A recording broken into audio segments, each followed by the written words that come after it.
que se llama Nación Rotonda. ¿Lo conocéis? Bueno, Nación Rotonda, bueno, yo siempre digo que una imagen vale más que 1000 palabras, bueno, todo el mundo lo dice, y en este caso son cientos y cientos y cientos de imágenes de todas las infraestructuras que se fueron construyendo en España durante la época del boom. Ya ha vuelto el sonido, estupendo. ¿Puedo pasarlas? ¿De dónde se pasa? Aquí. ¿Funciona? Tengo que montar ahí. Pues... ¿me dices dónde es? Es que está apagado. Vale. Venga, lo encendemos y nos ponemos al lío.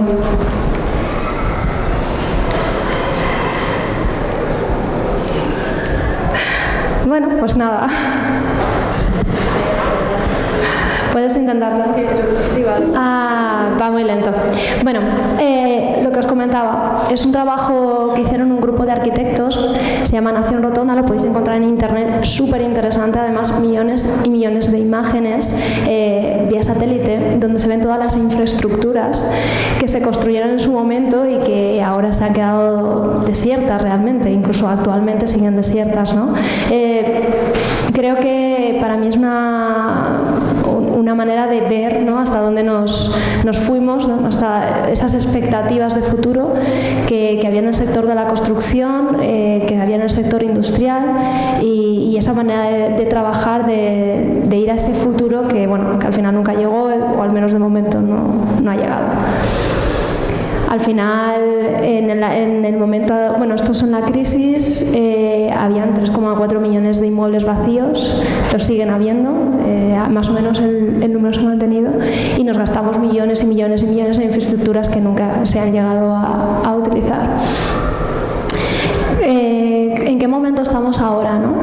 Pues actualmente la actividad va creciendo mes a mes en el sector de la construcción. Si miráis cualquier tipo de estudio que se está haciendo últimamente, realmente el trabajo va aumentando y yo también lo voy notando porque estoy dentro del sector, vendemos materiales, mes a mes va creciendo, incluso en algunas zonas, en la zona de Alicante ha crecido muchísimo, se está construyendo muchísimo, en algunas zonas se ha recuperado más que en otras, pero el contexto actual es que sí que se está empezando a construir otra vez, pero ¿qué pasa? Que a diferencia del momento de la crisis o del momento del boom, los sueldos están muy bajos, la mano de obra es muy barata, los honorarios de arquitectos también están muy muy baratos, con lo cual los buenos profesionales necesitan hacer mucho trabajo para poder llegar a fin de mes y las ejecuciones de las obras se vuelven bastante complejas.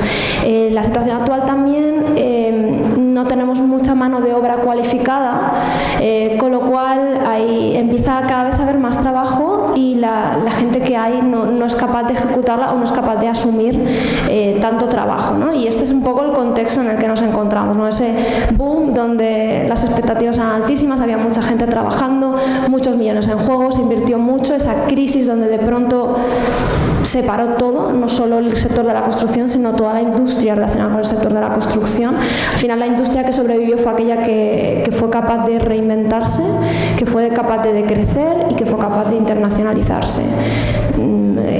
Cada industria un poco a su manera, pero eso fue lo que pasó. Actualmente la industria se está recuperando, el trabajo vuelve a ocurrir, pero los condicionantes o el contexto actual es este. Bueno, y ahora voy a hablar un poquito de economía circular. No sé si conocéis el concepto. ¿Todos vosotros, más o menos, lo entendéis? Vale, entonces no me extenderé demasiado. Me gusta mucho esta imagen porque al final es súper sencilla y todo el mundo la entiende. La economía circular lo único que pretende es imitar a la naturaleza. En la naturaleza no hay nada que se llame basura o residuo. Eso es algo que hemos inventado los humanos y que debemos aprender a olvidar, porque la basura no existe. Entonces, ¿cómo es el sistema actual? El sistema actual es completamente lineal, es decir, nos dedicamos a explotar la naturaleza, sacar recursos, fabricar con ellos, aplicarlos y una vez han terminado su vida útil, bien sea en la edificación o bien sea en otro contexto, los tiramos. Y eso es lo que está pasando. ¿Qué ocurre? Que en cada una de esas partes del proceso siempre hay parte de esa materia que termina desechándose y llegando a esa parte final, ¿no? A la parte de residuo. ¿Qué es lo que planteamos nosotros o qué es lo que plantea un sistema circular? Pues que en ninguna de las partes haya ningún tipo de residuo y que seamos capaces todo el tiempo de que esas materias que vayan sobrando vuelvan a entrar otra vez dentro del mercado, dentro del proceso. De manera que, por un lado, vamos a necesitar menos recursos naturales, porque si estamos reutilizando todo lo que está ya dentro del sistema, no necesitamos ir a la naturaleza a extraer más. Y por otro lado, generamos obviamente menos residuo, que realmente no existe el residuo, pero bueno, aunque haya cierto número de residuos, pero reduciríamos significativamente. Las directrices europeas, las macrocorrientes económicas, ahora mismo hay mucho dinero que se está invirtiendo en investigación, en desarrollo, en implantar esta filosofía de economía circular en distintas industrias. Yo os voy a hablar específicamente de la construcción, porque al final es la que más conozco y donde yo tengo los conocimientos, ¿no? No sé si conocéis este diagrama, es el diagrama mariposa. Al final explica algo que estamos todos muy acostumbrados a utilizar y a escuchar, que es la regla de las 3 R's, lo de repara, reutiliza, pues esto es lo mismo. Al final, lo que establece el diagrama mariposa o la filosofía de la economía circular es que tienes como un orden de prioridad. Lo primero que debes hacer siempre es mantener aquello que tienes para que no se te estropee y así puedas alargar su vida útil y no necesites más materia para hacer algo nuevo. La segunda cosa que debes hacer es reutilizar. ¿Por qué? Porque reutilizar implica poca energía. Al final, tú aquí tienes una silla que probablemente viene de otro sitio, pero la puedes volver a utilizar en este contexto y luego la podrás volver a utilizar en otro sitio. Entonces, ese sería, digamos, en orden de prioridad, lo segundo que deberías hacer. Lo tercero sería, redistribuir. Reusar y redistribuir estaría dentro del mismo concepto, que es ahí donde nosotros nos enmarcamos. Ahora os lo detallaré mejor para que lo entendáis. Y luego lo siguiente pues ya sería procesos de reciclado. ¿Qué diferencia hay entre reutilizar y reciclar? Eso es muy importante porque nosotros reutilizamos, o lo que yo os voy a contar tiene que ver sobre reutilización y no sobre reciclaje. La reutilización es que tú coges un objeto y sin apenas hacerle ningún cambio lo vuelves a utilizar. Un reciclaje implica normalmente un proceso industrial, es decir, pues a lo mejor lo tienes que triturar y entonces coges una madera, la trituras y la conviertes en otro tipo de tablero, o coges cualquier otro elemento, por ejemplo, cuando se hace una demolición, pues toda la parte del hormigón, lo trituras y lo conviertes en un árido, ¿no? Un poco para que entendáis el ejemplo. Y esa sería la parte de reciclado. La parte de reutilización, simplemente tú coges una teja que está en un sitio y la colocas en otro. No le has tenido que hacer ningún tipo de proceso. ¿Qué creéis que es más sostenible? ¿Una estructura metálica o una estructura de madera? ¿Es una madera?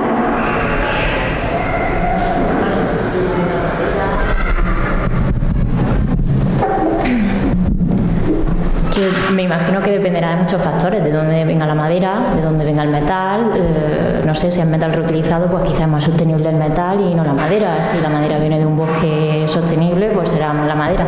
Creo que tanto el transporte como la procedencia del material pueden influir. Entonces, yo no te lo digo. Perfecto. Pues sí, cierto, depende. A lo mejor el metal viene de una nave que han desmantelado, no sé, 2 kilómetros más allá. Entonces, en ese momento dices, ostras, si has utilizado un recurso que ya estaba, entonces no has tenido que crear nada nuevo y encima has alargado una vida útil. Entonces, igual el metal es más sostenible en ese caso, o a lo mejor lo es la madera. Un poco la intención que tengo hoy es que pensemos, que vayamos siempre más allá, ¿no? Porque la sostenibilidad puede ser muchas cosas. Y la sostenibilidad puede venir desde muchos criterios, y hay que tener mucho criterio para darse cuenta de lo que puede ser sostenible o lo que no, porque a lo mejor pensamos que algo es sostenible pero no lo es tanto. Entonces, y creo que es deber de todos reflexionar en el día a día en lo que hacemos, me da igual la profesión o nuestra vida cotidiana, para ir más allá, para intentar darnos cuenta de lo que hacemos diariamente, de cómo es nuestro sistema, y nosotros poquito a poco como consumidores, porque considero que tenemos mucho poder cambiar eso. Bueno, la sostenibilidad, al final desde la arquitectura o desde la construcción hay muchas maneras de acercarse, ¿no? Hay estudios de arquitectura que utilizan pues, materiales ecológicos, o no sé si los llaman ecológicos, luego habría que analizar material a material por qué es ecológico o qué huella de carbono puede tener o no. Hay otros estudios de arquitectura o empresas de construcción pues, que trabajan temas de certificaciones. Esto también es un poco el contexto actual, ¿no? La sostenibilidad está empezando a ser ya un reclamo que también los consumidores empiezan a pedir, y hay muchas maneras de acercarse y hay muchos criterios para llegar a ella. Yo os voy a hablar sobre todo de economía circular, pero no quería un poco que perdiéramos la perspectiva, porque la sostenibilidad tiene muchas caras, hay muchas maneras de llegar ahí, y bueno, esta es una parte más quizás de reflexión, pero no quería que nos perdiéramos que nos perdiéramos esto, porque creo que también es muy importante. Bueno, esta parte me la voy a saltar. Voy a hablaros un poquito de nosotros ahora. Al final nosotros empezamos con el concepto de que no existen materiales de demolición, existen materiales útiles. Así que esta fue nuestro comienzo, nuestra premisa. Y así empezamos, catalogando y estudiando qué tipo de material, una vez acabado su vida útil en una vivienda, se puede volver a aplicar directamente, porque como os he comentado antes, nosotros trabajamos reutilización, nunca hacemos procesos de reciclado. Lo cierto es que la situación actual en cuanto al sector de la construcción es que estamos generando 1 millón de toneladas por persona por año de residuo de construcción solo en España, y un 75% no se está gestionando bien. Ante eso, nosotros lo que hacemos, tenemos una plataforma que lo que hace es que conecta esos materiales que provienen de empresas que tienen sobrantes, de empresas de demolición, de distribuidores, de constructores, y los conectamos con profesionales creativos que los vuelven a aplicar otra vez en el sector de la construcción, para volver a introducirlos otra vez en el mercado.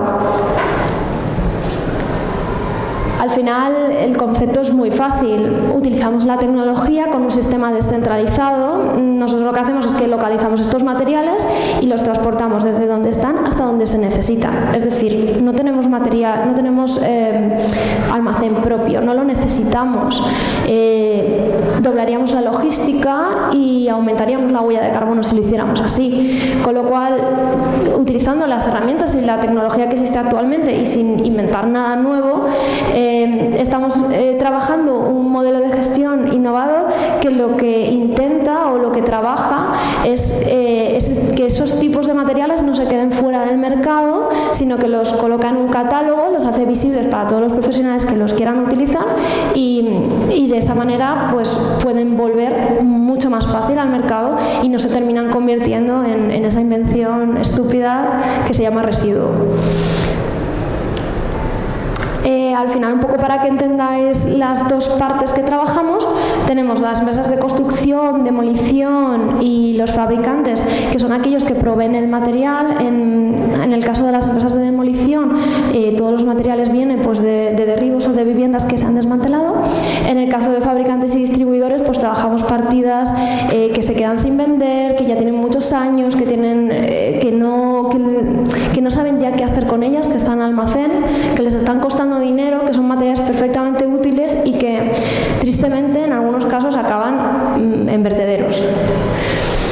Y luego en la otra parte trabajamos con arquitectos, diseñadores, constructores y en algunos casos también con particulares que ven en estos materiales únicos pues un valor añadido, y que en otros casos también por un tema de precio pues acuden a nosotros y les damos un servicio.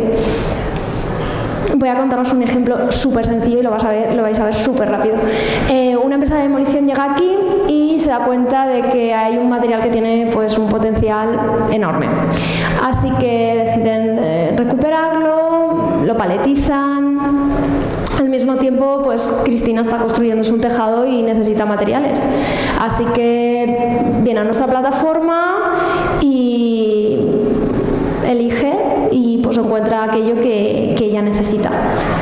Y bueno, tras contactarnos, nosotros hacemos toda la gestión logística también. Hay una parte muy importante en lo que hacemos que tiene que ver con mover ese material. Al final hay un trabajo, una mano de obra en desmantelar. Cuando tú vas a una vivienda puedes hacer dos cosas. Cuando la vida útil de una vivienda acaba, puedes hacer dos cosas. Puedes meter una pala excavadora y demolerlo todo y llevarlo a un vertedero, que es lo que se hace en muchos casos tristemente, o puedes invertir en mano de obra que vaya desmantelando y que vaya extrayendo todos esos materiales que pueden ser potencialmente reutilizables. Y luego a esa dificultad, es decir, o a ese hándicap de tener que incluir mano de obra, está el hándicap de tener que transportarlo. La logística de los materiales de construcción es compleja, pues son materiales en algunos casos delicados o que se deben paletizar, que pesan mucho, y nosotros considerábamos desde el principio que debíamos conseguir que estos materiales se reutilizaran, y para ello nos dimos cuenta que era fundamental también gestionar esa logística para que llegaran a ese sitio donde se necesitan. Y bueno, este es el resultado. Al final, el cliente que lo ha comprado obtiene un material local, en algunas ocasiones más económico de lo que lo hubiera comprado nuevo. Al mismo tiempo, la empresa de demolición ha obtenido un beneficio económico, a pesar de que ha tenido que invertir en mano de obra para extraer el material, ha conseguido un beneficio económico por ese material y no ha tenido que pagar la tasa en el gestor de residuos por tirar el material, porque al final tirar un material cuesta dinero también. Y al final el cliente, entre todos hemos conseguido un impacto positivo, que es, uno, se generan más empleos si tú desmantelas, y dos, generas menos huella de carbono si no tiras ese material y lo vuelves a utilizar. Bueno, hay una cosa que me pasa mucho, que cuando hablo de economía circular y de construcción, la gente no es capaz de casar estos dos conceptos, y a mí me pasaba también al principio. Incluso vas a Google y lo único que te salen son esquemas. Y la economía circular no se puede quedar en un concepto. La economía circular la tenemos que aterrizar en ejemplos reales. Hay millones y millones de posibilidades, y me apetece mucho explicaros todas esas posibilidades para inspiraros y para que veáis todo lo que se puede hacer y todo lo creativo que se puede ser y las maravillas que pueden surgir de coger estos materiales y darles una segunda vida. Así que voy a empezar a contaros bastantes ejemplos. Me gusta siempre empezar diciendo que hay vida más allá de los containers y de los palets. Son dos materiales muy comunes, muy versátiles, y se pueden hacer cosas maravillosas con ellos. Pero como ya tenemos un montón de ejemplos y estoy segura de que, os lo tenéis requete sabido, yo os voy a contar cosas nuevas, ¿vale? Bueno, este es un proyecto que me gusta bastante contar. ¿Vosotros cuando veis esto, en qué pensáis? Esta imagen. Venga, ¿alguien se atreve? ¿Nadie dice nada? Bueno, es un aerogenerador, imagino que todos lo habéis visto. Supongo que cuando lo veis pensáis en energía limpia, ¿no? En sostenibilidad, en energías renovables. Bien, pues cuando su vida útil acaba, lo cierto es que las aspas de los aerogeneradores están hechas de un composite que no permite que se reciclen, con lo cual acaban siendo quemadas. Entonces es muy triste, porque al final hemos construido algo para un fin sostenible, pero sin embargo no hemos sido capaces en el material de resolver el ciclo de vida de ese material, ¿no? Y terminamos generando CO2 que resta valor a todo ese esfuerzo de haber construido el aerogenerador y haber conseguido producir energía verde. Pues ante esto quería enseñaros este proyecto. Es un parque infantil se llama Wicado, está hecho por Superuse Studios y bueno, es un espacio fantástico, además casi de fantasía, ¿no? Para un niño esto es un barco pirata, una nave espacial o lo que quieran. Y es una manera creativa y maravillosa de alargar la vida útil de estos elementos. Al final se pueden generar espacios, se pueden generar lugares como muy, muy emocionantes, ¿no? Para todos esos niños. El siguiente proyecto que os voy a enseñar es una vivienda. Está hecha un 75% de materiales que estaban próximos a la vivienda, es decir, que se habían desmantelado de construcciones cercanas. Me gusta mucho enseñar esta vivienda porque tiene unas líneas muy modernas y esto es algo que me gusta explicar mucho. El que tú reutilices material no quiere decir que el resultado final vaya a parecer una choza, una chabola, vaya a tener una estética determinada u otra. Al final, el que elige la estética es el arquitecto junto con el cliente o junto con el diseñador, o el utilizar unos materiales u otros no determina que tú tengas que ir a una estética o a una manera de construir. Lo que tienes que hacer es ir más allá, ¿no? Trabajar con lo que necesitas para construir para tu cliente y con esos materiales que existen y juntos conseguir la estética que desees. Pero nunca quiero quitar un poco esa idea de la cabeza de que el reutilizar material implica que la estética final o el resultado final no va a ser bueno. Pues no tiene por qué, será el que tú elijas que sea, ¿no? Esta es la parte interior. Hay unos carteles publicitarios que se dieron cuenta, bueno, al imprimir sobre el cartel publicitario, luego ya no se volvía a reutilizar porque directamente era muy caro imprimir otra vez encima o qué pasaba, se tiraba y era un material súper resistente, así que decidieron hacer toda la parte interior, incluso del mobiliario, con estos carteles. Y luego, bueno, aquí hay un breve esquema de los materiales que se utilizaron. Pues, por ejemplo, las bobinas de los cables de la luz se dieron cuenta que eran súper fáciles de desmontar, entonces la parte central miden todas las maderas lo mismo y se dieron cuenta que era una madera muy buena y muy resistente, así que decidieron construir toda la fachada de una manera estandarizada, porque al final tienes un montón de listones del mismo tamaño y con eso hicieron la fachada. La estructura estaba toda hecha con había como una especie de nave cercana que pudieron desmantelar, que en ese momento se estaba desmantelando, y los aislamientos y parte de los materiales vienen todos de ahí. Realmente, bueno, este es como el mapa, ¿no? En el centro aparecen como en naranja lo que sería la vivienda y de dónde vienen los materiales está como alrededor. Me gusta mucho enseñar este mapa también porque explica un poco que el proceso de diseño es distinto, es decir, como arquitecto o como diseñador no pienso en el proyecto que yo quiera y luego cojo un material y lo construyo, sino que pienso el proyecto que quiero, al mismo tiempo miro qué materiales tengo, vuelvo otra vez al proyecto, vuelvo a los materiales y trabajo las dos cosas a la vez. Y el resultado viene de priorizar esas necesidades que tiene mi cliente, pero al mismo tiempo adaptarme a ese material que existe actualmente y que se puede utilizar y que se puede aplicar. Esta es una nave industrial. Justo como a 2 kilómetros se estaba desmantelando una oficina y se iban a tirar cientos y cientos y cientos de mesas.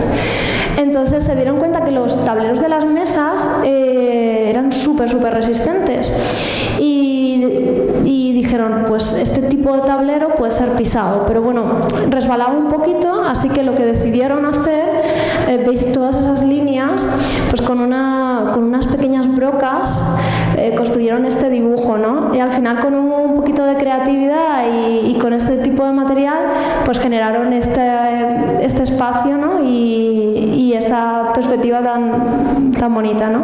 La parte de las barandillas, creo que se ve en esta imagen un poquito mejor, está hecha con chapas que vienen de la industria. Hay industrias que se dedican a recortar piezas, entonces lo que hacen es que cogen una chapa, recortan las piezas y luego la chapa la funden y con con ese material vuelven a construir otra chapa. Eso es un proceso de reciclado porque tienes que hacer toda esa fundición y luego convertirlo otra vez en una chapa. Lo que ellos propusieron es, mira, dame las chapas, yo construyo una barandilla y cuando esta barandilla deje de utilizarse, vaya que desmantelar el edificio, quitamos las chapas, tú te las llevas y las vuelves a fundir. A tiempo de fundir la chapa y volver a meterla en el proceso está siempre. ¿Qué consiguieron con esta acción? Pues alargaron su vida útil de una manera muy sencilla, simplemente colocándola. Yo lo coloco aquí y cuando ya no se necesite o cuando ya no la podamos colocar en ningún otro sitio, ya no la podamos reutilizar, entonces la volvemos a incluir en un proceso de reciclaje. Este es un proyecto que se está haciendo en Castellón actualmente. En Castellón hay un problema con los cerámicos porque normalmente la industria del cerámico es muy fashionista. Esto quiere decir que todos los años sacan cerámicos nuevos con modelos nuevos y dedican normalmente mucho más de lo que luego son capaces de vender.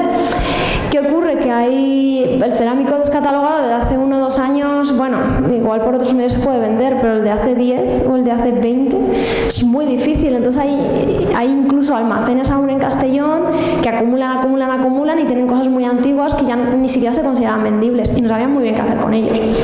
Entonces, bueno, un proyecto europeo que hicieron en conjunto varios socios, no voy a extender mucho explicando eso, lo que decidieron es colocar el cerámico de canto de manera que generaban un suelo que era muy resistente, hicieron pruebas, y que al mismo tiempo era permeable, permitía que el agua pasara. De manera que con eso eran capaces de utilizar ese material que aparentemente no tenía utilidad porque ya no podían darle salida al mercado, al mismo tiempo generaban este pavimento permeable que podía instalarse en cualquier calle y podía ayudar porque hay muchos problemas de inundación. La zona de Valencia, Alicante y Castellón normalmente tenemos mucha lluvia en trombas de agua muy grandes, entonces la inundación es algo que pues, nos ocurre prácticamente todos los años. Entonces este tipo de pavimento podría ayudar a las ciudades a regular esos flujos de agua y a que no ocurriera lo que suele ocurrir, que es que se inunde. Y de una sola manera y con un elemento tan creativo como este, pues fueron capaces de resolver pues esa doble problemática. Este es un pabellón en París. Bueno, como veis está hecho con puertas. Y otra vez es lo mismo que he contado antes, que soy muy insistente con esto, pero es que me gusta, o sea, me apetece mucho que se entienda.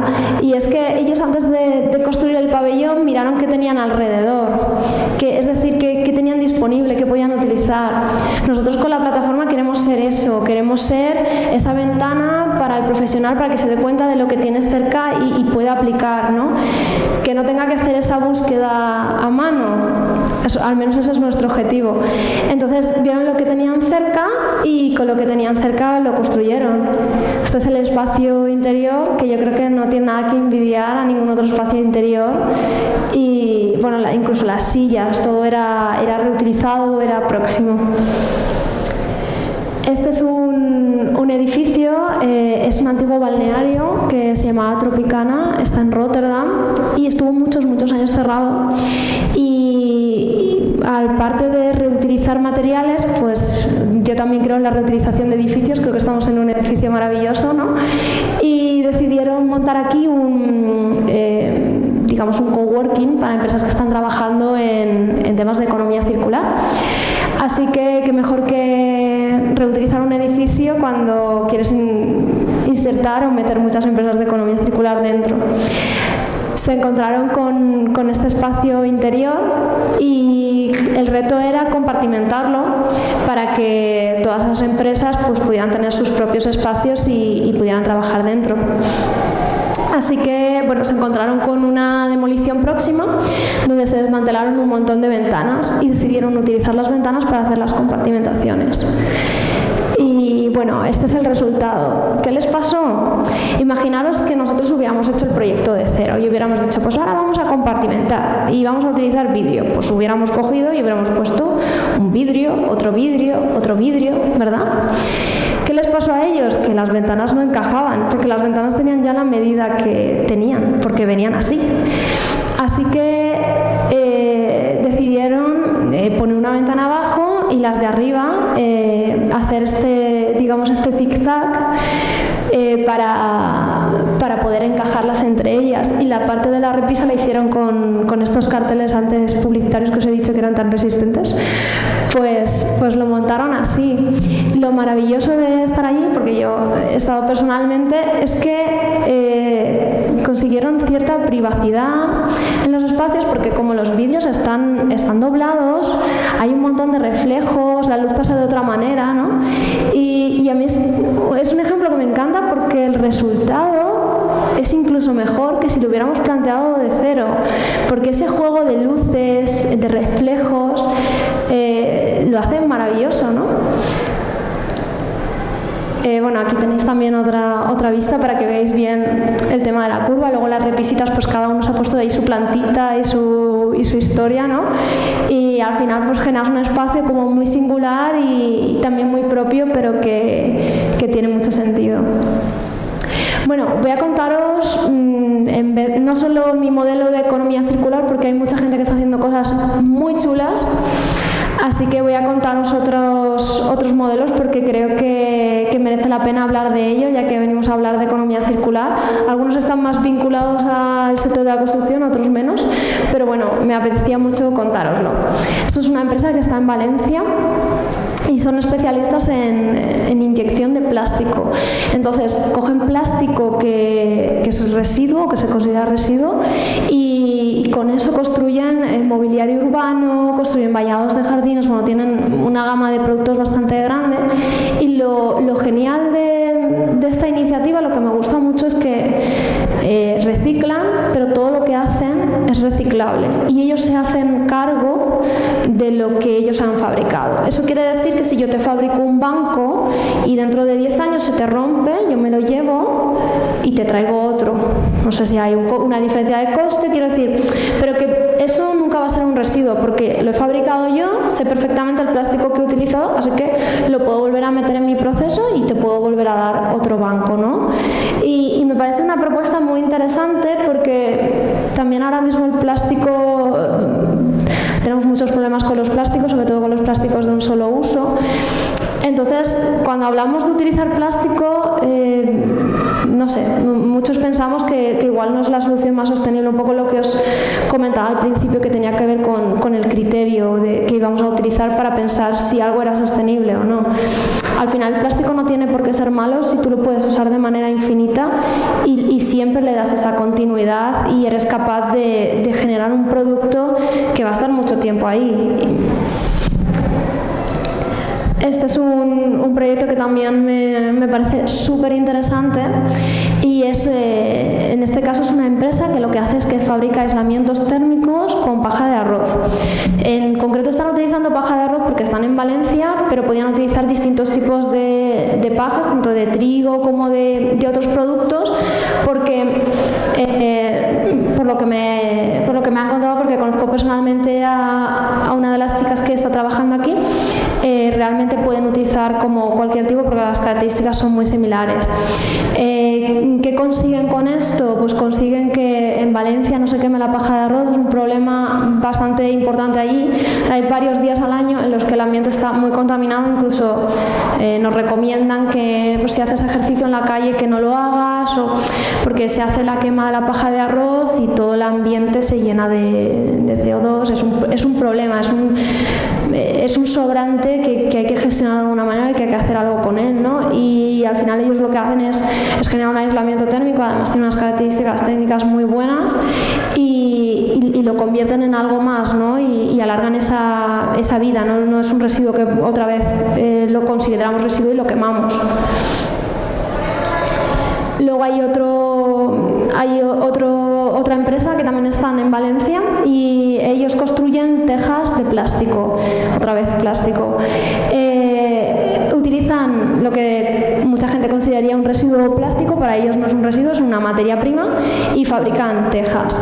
¿Por qué lo consideran sostenible? Porque sus tejas se pueden volver a reciclar otra vez. Y otra vez, al igual que he explicado al principio, si la vida útil es muy larga y luego lo puedo volver a reciclar y puedo volver a construir con ello, pues lo importante es que nunca consideremos ningún tipo de material un residuo. Bueno, este modelo es, no sé si conocéis Coopera. Coopera trabaja todo el tema de ropa. El mundo de la moda, cada año a año, cada vez compramos más ropa y la tiramos más rápido. Tienen muchísimos contenedores de ropa, gestionan muchísimas provincias, Valencia, Castellón, Teruel, si no recuerdo mal, Albacete. Bueno, tienen tienen un montón de contenedores y tienen varios centros logísticos.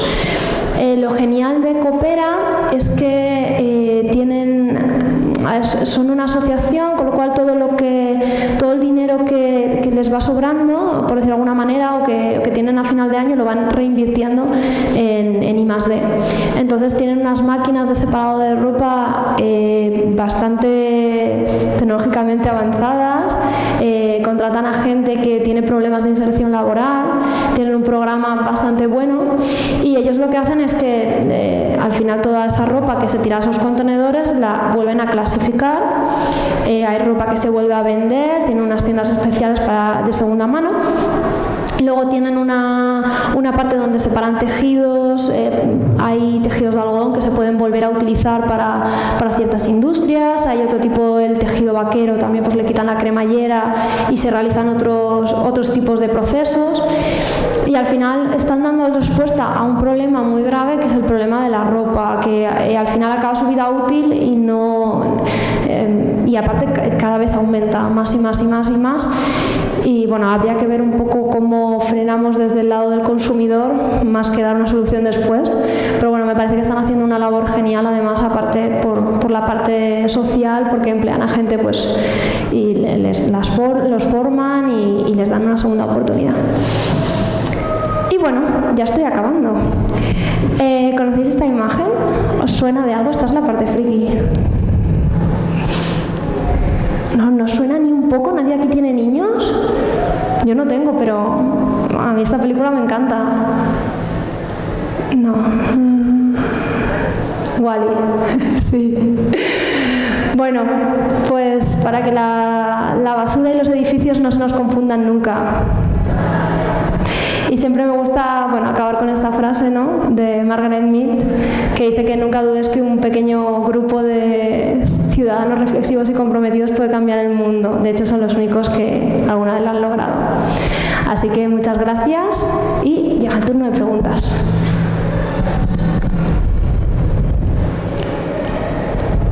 Eso es que me he explicado muy bien. ¿No hay nada que queráis saber?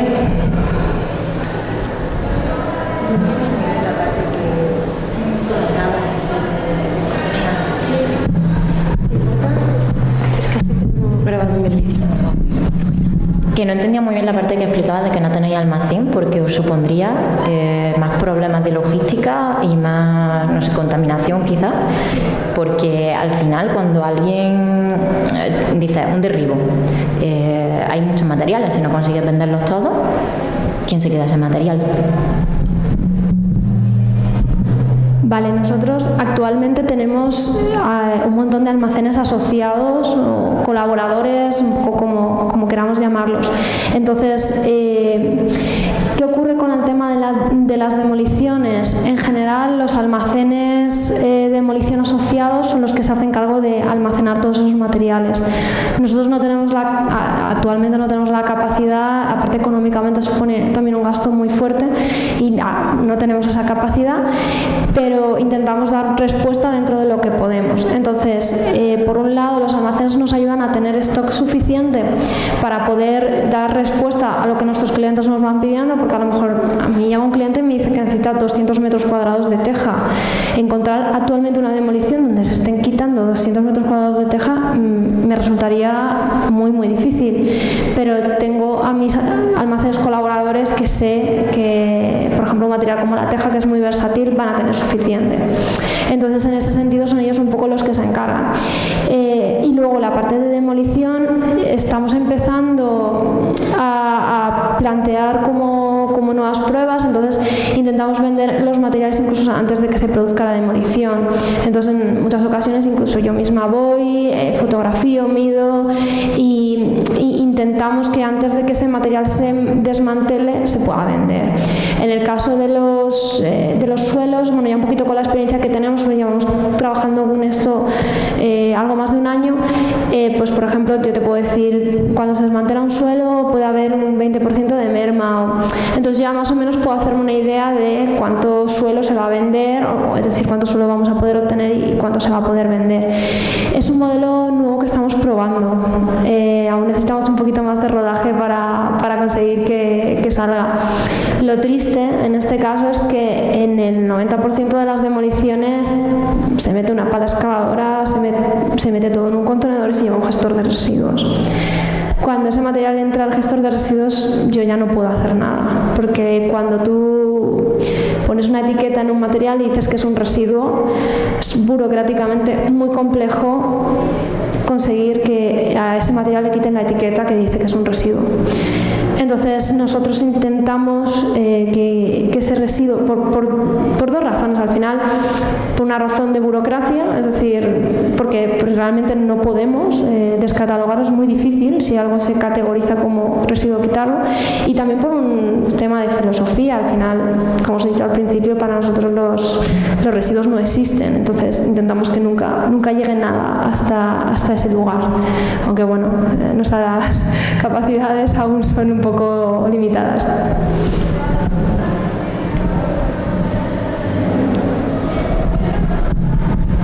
Es más una cuestión de tiempos. O sea, entiendo que, por ejemplo, si tú estás, si lo que necesitas es un tipo de acabado en el que tu necesidad es inmediata y a lo mejor pues yo me meto en tu plataforma, reservo y automáticamente le doy uso. Pero como has hablado antes del proceso de proyecto, tú puedes proyectar a partir de un material que te está dando una serie de reglas o idiosincrasia. Cuando yo identifico ese material que necesito, después tengo unos tiempos de proceso de desarrollo de proyecto hasta que yo lo pongo en obra y lo utilizo. Ahí, ¿cómo se hace? ¿Nosotros podemos realizar una reserva de ese material o ese material se tiene que comprar y ya nosotros lo almacenamos hasta el momento en el que se utilice? O sea, es una muy buena pregunta. Sí, a ver, depende un poco de lo que sea. Hay veces que son puedes proyectar con un material relativamente estándar, por ejemplo, una teja antigua, quiero decir, una teja alicantina o una teja curva antigua, ahí ahora vas a tener dentro de 3 meses, y ahí es lo que dices tú, tienes unas reglas y no pasa nada. Pero imagínate que tú quieres una baldosa hidráulica. Las baldosas hidráulicas, a lo mejor hoy tienes una con un dibujo, mañana tendrás otra con otro dibujo. Si quieres específicamente un dibujo, pues ahí tendríamos que hacer una reserva, luego podríamos hablar, en principio no habría ningún problema, pero es cierto que los tiempos de proyecto suelen ser muy largos. Entonces, si tú proyectas algo pensando en un material ahora mismo y el proyecto dura mucho, hay que hacer eso, habrá que pensar esa reserva, habrá que hacerla. Nosotros hasta ahora no lo hemos necesitado hacer, no hay ningún arquitecto que nos haya pedido que le reserváramos específicamente un material, pero sí que hay arquitectos que en proceso de proyecto nos decían, oye, por favor ayúdame porque quiero un poco de asesoramiento. Al final yo también muchas veces con temas constructivos les ayudo, pues oye, asesórame un poquito, aquí voy a poner baldosa hidráulica. En general les suele dar igual si el dibujo cambia un poco, ¿no? En general es un poquito como lo hemos ido haciendo hasta ahora. No me ha surgido el caso en el que alguien me pida algo súper específico, una puerta. Por ejemplo, hace poco estuve con una arquitecta, quería construir una pared simplemente con puertas antiguas. ¿Qué es lo que le dije yo? Pues hay unas puertas antiguas, entre comillas, un poco estándar, que suelen ser 52 de ancho y 2,20 depende, o 2,50 depende. Entonces ese tipo de puerta o ese tipo de medida suele ser relativamente común, con lo cual ella pensó el tabique con esa medida, y cuando llega el momento de ejecutarlo, pues se seleccionan unas puertas que tengan esa medida similar, o incluso se pueden llegar a cortar. Quiero decir, es un poquito que el arquitecto, yo lo que le digo a todos los arquitectos es que cada proyecto es una oportunidad maravillosa de probar algo. A lo mejor en un proyecto pues utilizas una cosa pequeñita y al siguiente utilizas 2, y al siguiente a lo mejor no puedes, pero al otro utilizas 5, ¿no? Esto es una cosa que engancha, hay que tener un poco de cuidado, y lo vas gestionando un poco así, ¿no? Haces una prueba, dices, pues voy a incorporar este material, y si necesitas algo muy específico podemos hablarlo con el almacén. En principio no habría problema en hacer una reserva, se ha hecho ya, quiero decir, no es un problema. O sea, más como elementos cuando estabas hablando de un sistema estructural, ¿sabes? O sea, como con otra entidad. Que entiendo que una de las cosas bonitas que has enseñado es el proyecto de del Tropicana, ¿no? Es cuando tú funcionas con unas reglas que realmente están un poco abiertas, y entonces ahí tú vas redactando, y eso son oportunidades para que surjan situaciones nuevas. Pero en la vivienda que has hablado antes, que estaba como se reciclaban las bobinas de cableado eléctrico, y también has comentado que la estructura de la vivienda venía de un reciclado. O sea, cuando los elementos que se reciclan tienen como otra entidad, digamos, ahí es cuando, bueno, supongo que hay que ver cómo se gestionaría esa utilización. Vale, me queda claro. Sí, al final es una manera distinta de trabajar. Yo creo que es algo que debes ir incorporando poquito a poco a tu proceso. Entiendo que no vas a llegar al primer edificio y vas a decir 75% de materiales reutilizados, porque obviamente a lo mejor no vas a tener la capacidad o no vas a saber muy bien cómo hacerlo. Es algo que yo creo que como arquitectos debemos ir incorporando poquito a poco. Dices, pues en este proyecto, mira, el cliente es un poquito versátil, voy a incluirle esto. O lo que te hablo también mucho con arquitectos es, pues, oye, ¿por qué no incluimos? Nosotros tenemos mucho material descatalogado que viene de sobreproducciones. Esos materiales ya tienen unas reglas bastante estándar y son muy fáciles de aplicar. ¿Por qué no empezamos por ahí? Vamos a material de sobreproducción y, oye, luego pues ya iremos al de demolición, que quizás es un poquito más complejo, y ya iremos viendo un poco qué podemos ir incorporando en cada proyecto. Pero vamos, que cada proyecto es una oportunidad maravillosa que deberíamos aprovechar y que deberíamos utilizar para aprender y para aplicar todos estos materiales.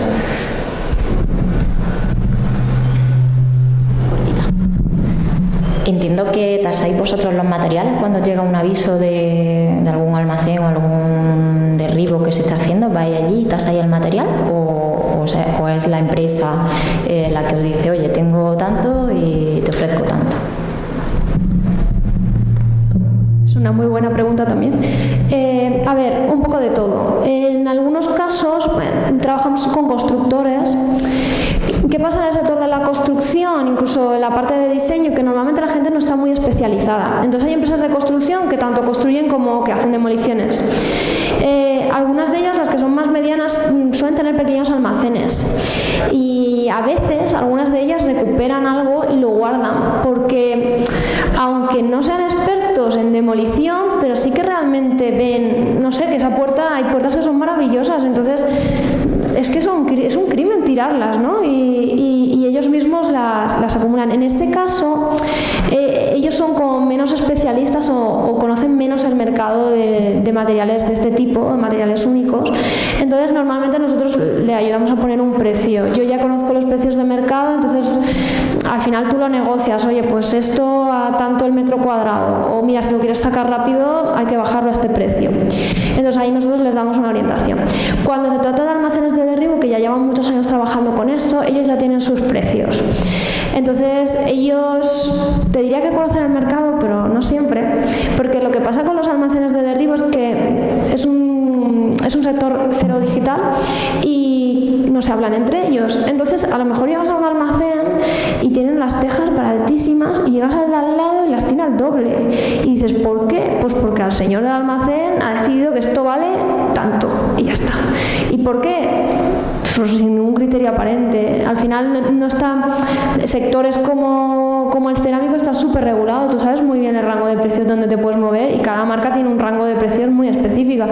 Pero con todo lo que son materiales únicos, cada uno pone el precio que considera.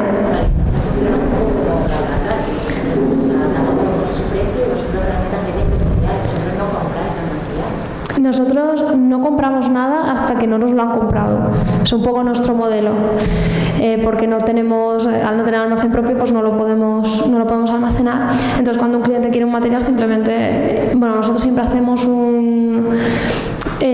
una comprobación de stock y hacemos toda la gestión logística, que sobre todo para el tema de particulares sí que es algo que tenemos que explicarles mucho, porque al final un particular está muy acostumbrado pues a plataformas como Amazon, ¿no? Que tú le das al botón y en 24 horas lo tienes y es maravilloso, pero claro, un material de construcción, un adoquín descatalogado, por ejemplo, un palé puede pesar 1,5 toneladas, con lo cual no es nada fácil moverlo. Necesitas transportes especiales, necesitas, si tienes medios de descarga, si no, quiero decir, tiene una complejidad detrás.